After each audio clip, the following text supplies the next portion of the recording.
Hello everyone, আজকে আমি বাসায় কিভাবে পিৎজা বানালাম বাচ্চাদের আবদারে সেটাই আজকে আপনাদের সাথে শেয়ার করব। একটা মা চাইলে সব কিছুই পারে।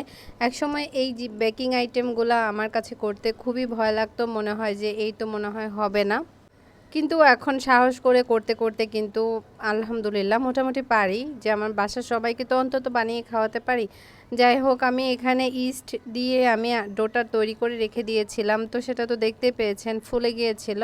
আর এখন হচ্ছে আমি একটা পিৎজা ট্রেতে সুন্দর মতো রুটির মতো করে বেলে নিয়েছি, আর এইভাবে হচ্ছে কাঁটা চামচ দিয়ে একটু ছিদ্র করে দিয়েছি কারণ এতে করে হচ্ছে রুটিটা ফুলে উঠবে না। তো আমি এখানে দিয়ে দিলাম সস। আমার বাসায় যা ছিল আমি মোটামুটি সেগুলো দিয়েই তৈরি করার জন্য চেষ্টা করেছি।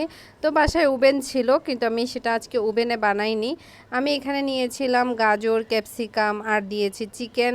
তো আমি পেঁয়াজ দিতে চেয়েছিলাম, কিন্তু বাচ্চারা খাবে না, তাই দিতে পারিনি।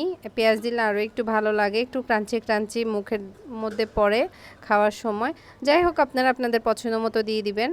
আমি সব কিছু হচ্ছে সুন্দর মতো বিছিয়ে দিচ্ছি রুটিটার উপরে। পিৎজাটা কিন্তু অনেক বড় হয়েছিল, প্রায় 12 ইঞ্চির মতো তো হবেই, কারণ এই ট্রেটা অনেক বড় ছিল।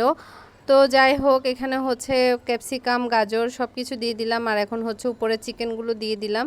চিকেন ম্যারিনেট করার সময় আমি একটু আদা রসুন দিয়েছিলাম, সাথে গোলমরিচ, সয়া সস, একটু মরিচের গুঁড়া, একটু ধনিয়ার গুঁড়া, একটু জিরার গুঁড়া দিয়েছিলাম, দিয়ে ম্যারিনেট করে কিছুক্ষণ রেখে দিয়েছিলাম। তারপরে আমি তেলের মধ্যে এভাবে ফ্রাই করে নিয়েছি। আর আজকে পিৎজা বানানোর সময় আমি যে মোজারেলা চিজটা ইউজ করেছি এটা অনেক বেশি ভালো ছিল। আমি গ্রেট করার সময়ই এটা হচ্ছে ব্লেন্ড হয়ে যাচ্ছিল। তো যাই হোক, আমি এখানে সুন্দর মতো চিজটা দিয়ে দিলাম। আমি এখানে 1 প্যাকেট চিজ পুরাটাই ইউজ করেছি, এই জন্য পিৎজার মধ্যে যত বেশি চিজই থাকে তত বেশি খেতে ভালো লাগে।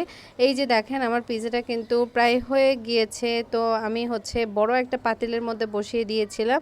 আমি আরও এভাবে কিছুক্ষণ রেখে দিব। তো এতে করে আমি কিন্তু চুলা বন্ধ করে দিয়েছি, জাস্ট আঁচের মধ্যেই রেখে দিচ্ছি। তো ঢাকনা দিয়ে ঢেকে কিছুক্ষণ রেখে দিয়েছিলাম, তারপর হচ্ছে আমি বের করে নিয়েছি। আর এই যে দেখতেই পাচ্ছেন একেবারে ব্লেন্ড হয়ে গিয়েছে সব কিছু। বিশ্বাস করেন, এভাবে যদি আপনারা বাসায় বানিয়ে ট্রাই করে দেখতে পারেন, অনেক বেশি মজা হয়েছিল। আর এই যে আমার কাছে পিৎজা কাটার ছিল না, এই জন্য হচ্ছে আমি একটা ব্রেড নাইফ দিয়ে কেটে নিচ্ছিলাম। তো অনেক বেশি গরম ছিল, আর পিৎজা কিন্তু গরম গরম খেতেই বেশি ভালো লাগে। তো আমি গরমের মধ্যেই কোনো রকম কষ্ট মষ্ট করে এটা কেটে নিয়েছি। আর এই যে দেখতে পাচ্ছেন একদম চিজ দিয়ে ভরা ছিল, খুবই মজা ছিল। তো বাচ্চারা তো সবাই খুব পছন্দ করেছে, আর আমরাও সবাই খেয়েছি। অবশ্যই বাহিরের জিনিসের চেয়ে বাসার জিনিস 100% স্বাস্থ্যসম্মত। তো আপনারা চাইবেন যা কিছু বাচ্চাদেরকে খাওয়াবেন বাসায় রেডি করে দেওয়ার জন্য। তো আজকের মতো এখানেই, আল্লাহ হাফেজ।